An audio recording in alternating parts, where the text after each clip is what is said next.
Hello everyone, welcome to my channel Abhay English classes. इस video में हम इंडियन सिविलाइजेशन एंड कल्चर का summary पढ़ने वाले हैं। पिछले वीडियो में हमने चैप्टर वाइज पोएट्री सेक्शन का पीवाईक्यू किया था। आई होप आपने वो वीडियो देखा होगा। अगर नहीं देखा है तो लिंक डिस्क्रिप्शन में आप वहां से देख सकते हैं। और चैनल को सब्सक्राइब नहीं किया तो प्लीज चैनल को सब्सक्राइब कर दीजिए और वीडियो अच्छी लगे तो प्लीज लाइक कर दीजिए। सो स्टार्ट करते हैं हम इंडियन सिविलाइजेशन एंड कल्चर का समरी। इसके बाद हम प्रो सेक्शन का 1 to 5 चैप्टर का भी पीवाईक्यू इसके नेक्स्ट वीडियो में करेंगे। उसके बाद हम धीरे धीरे सभी चैप्टर्स का समरी करेंगे। सो स्टार्ट करते हैं। Indian civilization and culture has been written by Mahatma Gandhi. तो इंडियन सिविलाइजेशन एंड कल्चर जो है वो महात्मा गांधी के द्वारा लिखा गया है। In this essay, he described the importance of Indian civilization. इस essay में उन्होंने describe किया है कि इंडियन सिविलाइजेशन की क्या इम्पोर्टेंस है। He says that Indian civilization kept its basic character very safe till now. तो उन्होंने बताया है, उन्होंने कहा है कि इंडियन सिविलाइजेशन ने अभी तक अपना जो बेसिक कैरेक्टर, अपना जो बेसिक उसका जो गुण है उसको अभी तक बचाए हुए है, उसको सुरक्षित रखे हुए हैं। It is unique and it can not be beaten in the world. ये बहुत ही यूनिक है, बहुत ही अनोखा सिविलाइजेशन है और इसको कहीं भी दुनिया में नहीं हराया जा सकता। Rome, Greece, China and many other countries left their own ancient civilization. China, Greece, Rome and बहुत सारे दूसरी कंट्रीज, दूसरे देशों ने अपना जो एंशिएंट सिविलाइजेशन, अपनी जो मतलब प्राचीन जो सभ्यता थी उसको छोड़ दिया, उसको खो दिया।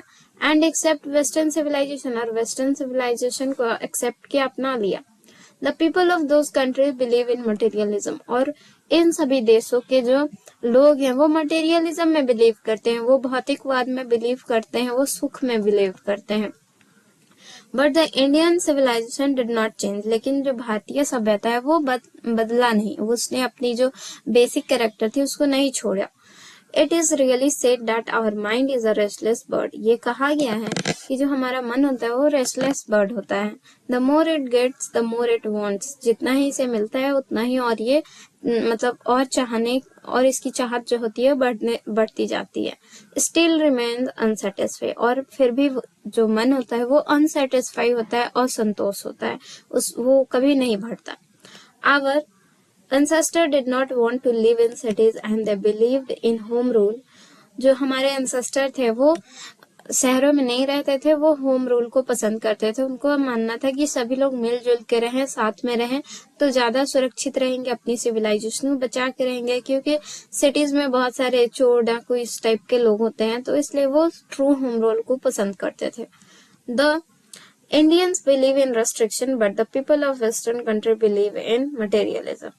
तो जो इंडियन लोग होते हैं वो रेस्ट्रिक्शन में बिलीव करते हैं, मतलब अपने मन को कंट्रोल करने में बिलीव करते हैं। लेकिन जो पीपल ऑफ वेस्टर्न कंट्री होते हैं, जो वेस्टर्न सिविलाइजेशन के जो लोग होते हैं वो मटेरियलिज्म, भौतिकवाद में बिलीव करते हैं।